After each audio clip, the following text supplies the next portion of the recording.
Buongiorno a tutti. Martedì 5 novembre, il primo episodio di Future Stars del mese di novembre. Come al solito, ogni martedì mattina vi dovete svegliare, vi tocca svegliarvi con i nostri due bei faccioni che parlano della seconda squadra del Milan, di questo nuovo progetto appena nato di Milan Futuro, l'unico programma dedicato esclusivamente, interamente e solo a Milan Futuro. Milan Futuro che viene da un doppio impegno, perché come la Serie A, anche la Serie C ha giocato il turno infrasettimanale nell'ultima appunto settimana, scusate il gioco di parole, più la partita di domenica, il classico turno del fine settimana. Quindi doppio impegno e allora non perdiamo tempo, non perdiamoci in chiacchiere. Un saluto come al solito a William Cherry. Ciao Will. Ciao Giacomo, buongiorno a tutti. Buongiorno. Per noi è più facile che registriamo. Sì, è assolutamente vero. Oggi, peraltro, vedete che siamo un pochino tornati alle origini, eravamo un po' nostalgici. No, adesso, a parte gli scherzi, ci sono vari ovviamente impegni collegati anche e soprattutto al Milan e agli impegni di Champions League di questa sera, per voi che state guardando il video. Lo sapete, con Real Madrid, eccetera, quindi stiamo registrando di domenica sera, quindi con un pochino di anticipo rispetto a quando voi state guardando questo video. E stiamo registrando un po' all'antica, un po' da casa. Quindi io farò anche da regista e vado a mettere automaticamente la prima grafica che fa ovviamente riferimento alla partita giocata mercoledì, un turno infrasettimanale, in casa, al Chinetti di Solbiate Arno, e persa per 2-0 contro il Pineto. Una partita che non so dire se abbia rappresentato un vero e proprio passo indietro. Sicuramente dopo il successo esterno col Perugia, da parte mia almeno c'era la speranza di iniziare un piccolo filotto, quantomeno di riuscire a trovare con una certa con più costanza di quanto si è fatto finora dei risultati positivi. Andiamo brevemente a vedere la formazione in cui è sceso in campo Milan Futuro. Raveri in porta, Magni, Zukic, Kubic, che purtroppo non ha terminato la gara, e Bartesaghi dietro, Zeroli, Malaspina in mediana, Fall, Liberali, e ne parleremo, e Jimenez alto. Per Longo unica punta. Poi dalla panchina sono subentrati Camar, Davos, Omoreg, Bessia e Turco. Will, torno da te. Cosa mi dici di questa partita?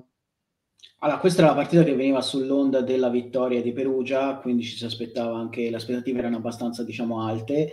È stata una partita anche molto sfortunata, a mio avviso, molto particolare nei gol subiti, nella maniera in cui sono arrivati, anche se ormai è diventata un pochino un'abitudine prendere gol in una certa maniera, con disattenzioni dei singoli e comunque gol abbastanza casuali anche, che ci portano in svantaggio. Però questa è stata un pochino più del solito, nel senso che la partita secondo me è stata più o meno dominata, più o meno giocata bene, abbiamo subito poco e niente, abbiamo giocato un primo tempo secondo me ottimo. Zeroli sulla falsa riga della partita precedente era abbastanza dominante a centrocampo nel primo tempo. Dopodiché Raver purtroppo la combina grossa in uscita palla, c'è un problema di posizione qua, magari ne parleremo velocemente, di Liberali che giocava mezzala di fatto quasi più che trequartista, però una cosa è giocare mezzala tra virgolette offensiva e una cosa è giocare mezzala che si abbassa e va a fare la regia addirittura tra i due centrali di difesa, come è successo contro il Pineto. E questo sia Raver che Liberali, diciamo, hanno qualche piccola responsabilità nel gol subito, anzi Raver direi grossa responsabilità nel gol subito, il primo gol subito. Andiamo sotto con un rigore abbastanza, diciamo, forse per me non netto, se ne parlava anche io e te Giacomo su questo rigore. Per carità, magari il contatto, l'entità del contatto si può discutere, non me la sento di dare torto all'arbitro che l'ha fischiato, questo no. E quindi ci stava, si va sotto, si prova a recuperare la partita e nello sbilanciamento, secondo me un po' confusionario del secondo tempo, devo dire, peggio del primo, subiamo il raddoppio in una maniera, io non so neanche come definirlo, non è nemmeno sfortuna, è veramente una cosa che capita una volta su 1000. Un rinvio totale, cioè a palla proprio palla in tribuna più o meno, però verso il centrocampo, che rimbalza in una scivolata letteralmente sul collo del piede perfetto di Schiavone, se non sbaglio, e va ad infilarsi come una palla da biliardo nell'angolo con Raverri immobile. Veramente un gollonzo abbastanza incredibile. Ci sono state delle occasioni per il Milan, lo ricordavi il colpo testa di Longo, un tiro di Bartesaghi nel primo tempo, soprattutto secondo me giocato bene. Poi tanti cross di quello che secondo me è un po' salito nelle ultime partite, ne andremo a parlare quando parleremo magari della seconda partita, che è Barik Fall, come lo volete chiamare, non ho ancora ben capito come si pronunci, ma insomma il fuori quota, che credo che effettivamente stia facendo il suo in queste ultime uscite. Partita molto sfortunata, e però sulla falsariga di tante partite del Milan Futuro quest'anno il gioco non basta, poi bisogna andare a trasformare il gioco in punti, e in questo momento non funziona. Sicuramente, ripeto, lo so che sono un disco rotto, meglio con una certa tipologia di ali rispetto ad altre, proprio come proposta. Certamente. Allora, io ti volevo fare un'altra domanda, perché sicuramente la partita col Pineto non lascia tutti questi temi da analizzare, infatti anche per un discorso di proprio ragionamenti più a caldo dedicheremo un pochino più spazio nella seconda parte alla sfida per voi di 2 giorni fa, per noi di poche ore fa, quindi per noi veramente a caldo. Ti volevo chiedere, questione espulsioni, lo ricordava anche il telecronista della partita con il Pontedera.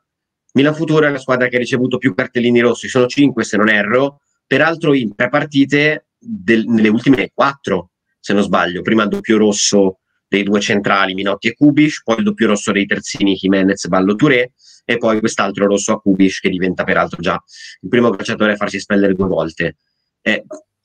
C'è una questione? È un tema secondo te questo? È un tema, se vogliamo parlare di caratteri, perché ci sono dei caratteri un pochino troppo caldi in questa squadra, lo sappiamo. Anche qua sono un disco rotto, ma Jimenez, che ne parleremo anche nell'ultima, in cui devo dire ha fatto veramente molto bene, perché ha fatto veramente una gran partita, però di nuovo gli è partito il fuso e ha rischiato di farsi buttare fuori un'altra volta. Sicuramente è un tema. È anche vero che alcune espulsioni, come le 2 di Kubiš, sono tattiche, cioè sono di campo, di fatto, da ultimo uomo, quindi sono espulsioni che possono starci come non starci. Forse manca un po' di malizia, un po' di furbizia, nel senso, per esempio, sul 2-0 sotto, alla disperata nel recuperare la partita, sì, però c'è bisogno veramente di fare il fallo e farsi buttare fuori per la prossima. Forse probabilmente no, cioè prendi il 3-0, piuttosto te la lasci a Ravers e vedi se riesci a salvarla o no, e non spendi il fallo. Quello sicuramente, però sì, è un tema secondo me, soprattutto il nervosismo della squadra, che però devo dire vedo in calo nelle ultime uscite. E allora proseguiamo, andiamo un pochino a vedere come si è concluso, come si è sviluppato questo turno infrasettimanale di Serie C, con il pari 1-1 tra Spal e Pianese, 1-0 in trasferta della Ternana di Ignazio Abate sul Sestri Levante, 1-0 casalingo questa volta del Rimini sul Legnago, 3-1 della Vispesaro sul Gubbio, 2-1 Carpi Arezzo, 2-1 Torres Perugia, la sconfitta esterna 2-0 del Milan Futuro contro interna, scusate, del Milan Futuro col Pineto, Entella Lucchese 0-0, Pescara Pontedera 2-1, Ascoli Campobasso 1-1. Ma andiamo al tema un pochino caldo, un pochino più portante di questa puntata, anche perché secondo me è una partita che lascia qualche tema in più, ed è ovviamente la partita di pochi giorni fa tra Milan e Pontedera, pareggiata tra le 2 squadre per 1-1, un pareggio che a mio modo di vedere era un risultato negativo per come si era sviluppata la partita fino al calcio di rigore. Diventa un buon punto dopo ovviamente il calcio di rigore parato, peraltro il secondo calcio di rigore parato in stagione da Milan Futuro, il primo, allora, secondo calcio di rigore che viene considerato parato dagli arbitri da Milan Futuro, il primo l'aveva parato, anche se i dubbi restano tuttora, il buon Laponava. Formazione schierata in campo: Raveir in porta. Ormai Raveir col rientro di Sportiello in prima squadra è il titolare fondamentalmente di questa formazione, con Laponava come sua riserva. D'Alessio a destra, Jimenez a sinistra, con Zukic e Bartesaghi centrali, proprio per l'assenza di Kubic di cui si parlava poc'anzi. In mediana rientra Sandri a fianco a Malaspina, davanti Fall, Zeroli e Voss, per l'unica punta Camarda. Però so, Will, che tu hai notato qualcosa nella disposizione, ed è per questo che rimango un attimo sulla grafica, qualcosa di fluido in questa disposizione in campo. Diciamo che questa grafica si rappresenta lo schema, la struttura di partenza di base, però in realtà non si è giocato proprio così, giusto? Sì, diciamo che soprattutto Voss, Zeroli e Fall scivolavano un po'. Fall verso l'esterno, verso destra, o comunque in un ruolo comunque magari anche molto avanzato a destra. Zeroli veniva un pochino a fare la mezzala. In realtà Sandri era quasi più una mezzala con Malaspina, e Zeroli a fare la mezzala quasi destra, con Voss che scendeva a fare talvolta il tre quarti, qualche volta era un quadrato con Malaspina e Sandri e Zeroli e Voss un pochino più avanzati. Comunque ecco, Voss sì, parte esterno, però non è proprio un esterno puro, lo sappiamo, perché effettivamente un centrocampista non è un'ala Voss, e quindi veniva un pochino in mezzo al campo, creando delle dinamiche, degli scivolamenti un pochino particolari, con Fall appunto che tendeva invece a rimanere un pochino più largo. Certamente, questo anche probabilmente per lasciare spazio, e cominciamo a entrare in uno dei temi di questa partita, a Alex Jimenez, autore del gol, un gran gol, va detto, però c'è e resta questa situazione comportamentale, ma neanche tanto comportamentale, quanto di, a mio modo di vedere, una pazienza veramente, veramente inesistente da parte di questo ragazzo, che sta iniziando a diventare un punto debole noto di Milan futuro. Tanto che, lo diciamo spesso, non si gioca più a livello giovanile, ma si gioca contro dei professionisti, contro ragazzi di anche 30-32 anni, che sanno come va il mondo, sanno come gira il mondo, e se hanno capito, e lo hanno capito, che Jimenez è uno che se provocato risponde, reagisce, va in difficoltà, perde la testa, vanno lì e lo provocano. E questo va sempre a portare in un modo o nell'altro un vantaggio all'altra squadra. Questo secondo me è un tema, ed è sicuramente in assoluto l'aspetto in cui Jimenez deve migliorare di più, perché se io ora come ora dovessi dire una cosa in cui deve nettamente migliorare in campo, non la trovo. È chiaro che può migliorare a 360 gradi, anche perché è pur sempre un classe 2005. Può migliorare su tutto, ma non ha un vero e proprio punto debole in campo da un punto di vista di gioco. Però questo aspetto comportamentale contro avversari che iniziano a capirlo, iniziano a saperlo e iniziano a provocarlo, rischia veramente di diventare un problema, non dico irrisolvibile, ma quasi. Ricordiamo che ci sono calciatori di assoluto talento che per i loro comportamenti, per i loro atteggiamenti, si sono sostanzialmente rovinati la carriera prima ancora di iniziarla, spesso e volentieri. Sì, il problema fondamentale con Jimenez è che noi rischiamo sempre di finire in 10, anche perché Bonera difficilmente ne fa a meno, e su questo secondo me è un po' testardo anche lui, perché io, con tutto il bene in questo momento della carriera di Jimenez, appena prendo un giallo lo toglierei automaticamente, proprio. Cioè sarebbe la prima sostituzione, vedo il giallo a Jimenez, io lo tolgo, perché in questo momento è un pochino come si dice, una bomba a orologeria, insomma, non rischi sempre di avere uno svantaggio in campo, come dici tu, e lo vanno a cercare anche qua nel finale il Pontedera, in una situazione che tra l'altro non riguardava Jimenez direttamente, ma mi sembra un alterco tra altri giocatori, e Jimenez lo fanno un metro di mezzo di fatto. E poi finisce male, perché Jimenez lo sappiamo com'è di carattere, non riesce proprio a tenersi. Hai ragione tu, non è tanto caratteriale, quanto proprio una scintilla. Cioè lui quando li prende la scintilla non vede più. E questo è un fatto che va risolto proprio a livello proprio di base, perché come dici te è uno svantaggio per la squadra, Tra l'altro ci sono un altro paio di elementi che sono molto nervosi di base, secondo me. Uno è Voss e uno è Longo. Voss anche lui deve limare un pochino, perché altrimenti inizia a essere facile obiettivo come lo è Jimenez. Altri si sono calmati un po', devo dire, perché ci sono degli elementi che sono nervosi di base ma si sono calmati un po', tra i quali Kubic, al di là delle espulsioni, si è molto calmato, devo dire, nelle ultime gare. A parte che a me non piace molto come giocatore, lo sai, Giacomo, che Kubic non mi convince come centrale, più che altro, quando era terzino in primavera molto di più.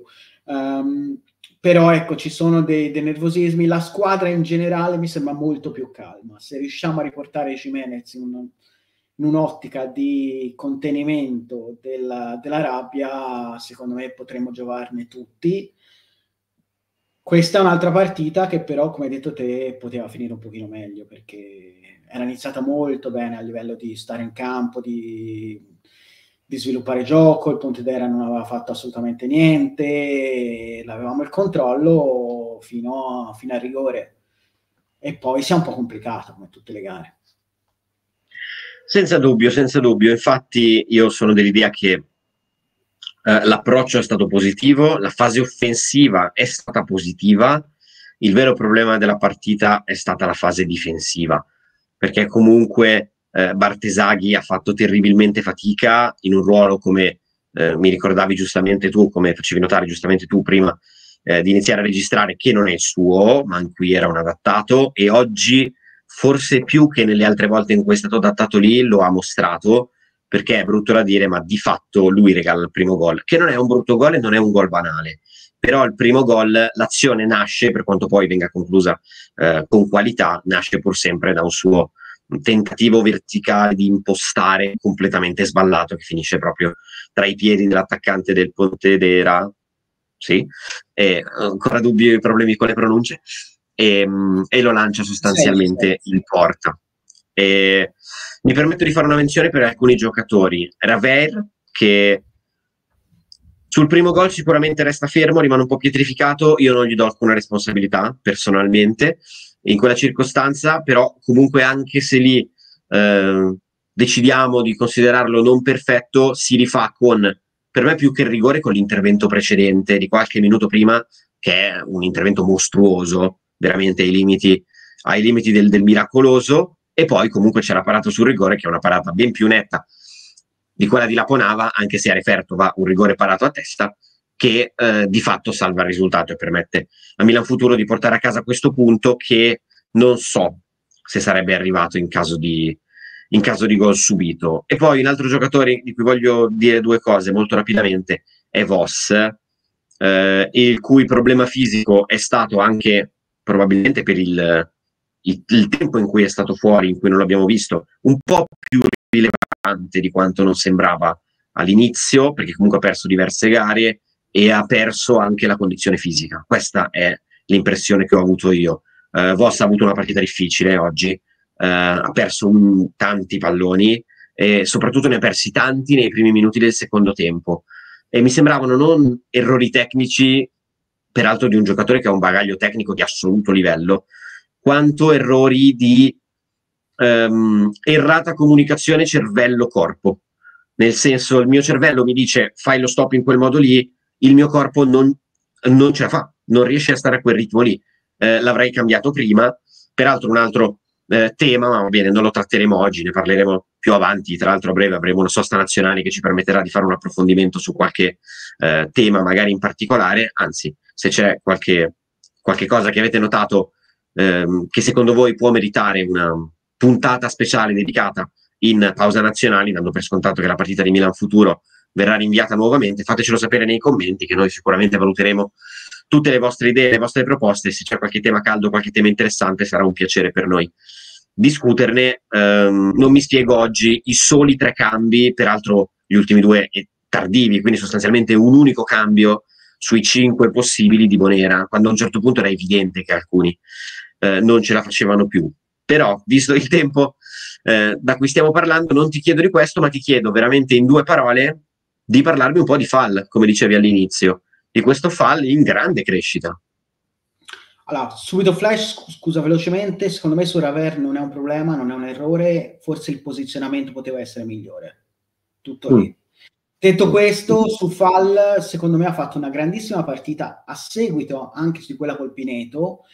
Questo ragazzo ha una qualità sull'esterno e questo devo anche un po' riprendere anche me stesso, perché io diciamo che non ero proprio il più contento del suo arrivo, comunque delle sue prestazioni, però questo ragazzo ha una qualità, innanzitutto sa tenere palla, perché anche se lo vai a cercare esternamente riesce a far salire la squadra ed è una qualità di cui il Milan ha bisogno tanto in futuro, e anche trova sempre la maniera di andare al cross, trova sempre la maniera di andare sul fondo e trovare il cross, lo spazio di crossare. Purtroppo manca un po' in qualità, però è in grossa crescita e francamente al netto di tutto probabilmente ha superato anche Sandri nell'ottica della stagione generale, nell'utilità che sta portando a questa squadra nei fuori quota. Certo è che, ripeto, probabilmente ne manca uno di fuori quota nel numero e molto probabilmente ci si aspettava ben altro apporto. Detto questo, Fall in grossa crescita e secondo me molto più utile dei due, sappiamo, titolari, continuando sempre sullo stesso filone. E allora andiamo a vedere i risultati di questa 13ª giornata, che per voi è terminata da diverso tempo, ma per noi si sta ancora giocando al momento in cui registriamo. Vittoria della Torres per 3-0 sulla Pianese, vittoria 4-1 della Ternana sulla Spal, quasi tutte vittorie casalinghe, salvo i pareggi, fino ad ora almeno. Vittoria 1-0 del Gubbio con il Rimini, vittoria 1-0 della Vis Pesaro contro il Pescara. Questo è un risultato rilevante, peraltro in un mare di polemiche con lo staff del Pescara inferocito per l'arbitraggio. 3-0 vittoria del Campobasso con la Lucchese. Peraltro mi permetto di ricordare che il Milan deve recuperare la gara contro il Pescara, che è e resta, nonostante la gara in meno e nonostante questa sconfitta, resta prima in classifica, ma poi lo vedremo.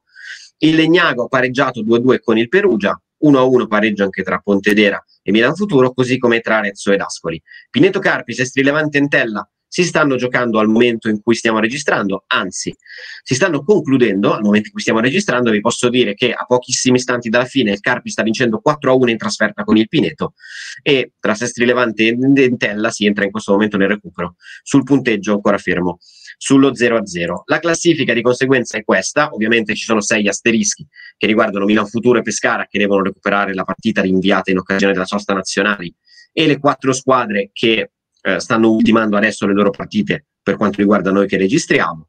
Il Milan Futuro resta in zona play-out, ma comunque la zona salvezza è lì, e di per sé anche la zona play-off non è così lontana e così impossibile, soprattutto pensando che, come vi abbiamo già detto a inizio stagione, sia io che Will ci aspettiamo un netto miglioramento col passare delle partite e soprattutto nel girone di ritorno.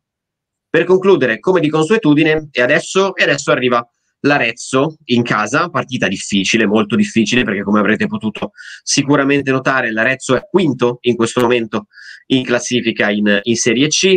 Partita tosta, partita dura, partita che però può mettere in luce le caratteristiche di Milan Futuro, e soprattutto dopo comunque una buona prestazione con il Pineto, anche se è arrivata la sconfitta, e una più che dignitosa prestazione con pareggio contro il Pontedera, può dirci se questa squadra è veramente diventata grande. Detto questo, io vi saluto, vi ringrazio, a partire soprattutto da William Cherry. Ciao Will e a settimana prossima. Ciao Giacomo, grazie mille e grazie a tutti. Un saluto anche da parte mia. Io vi ricordo di lasciare like, di commentare con tutti i temi che pensate possono essere interessanti da trattare magari in sosta nazionali, di iscrivervi ovviamente al canale, attivare la campanellina e magari anche di condividere questo video con qualche vostro amico che sarebbe ora che diventasse un pochino un appassionato e un conoscitore di questo mondo delle giovanili. Vi saluto e vi ringrazio. L'appuntamento è, come al solito, il prossimo martedì alle 7 del mattino con Future Stars. Ciao!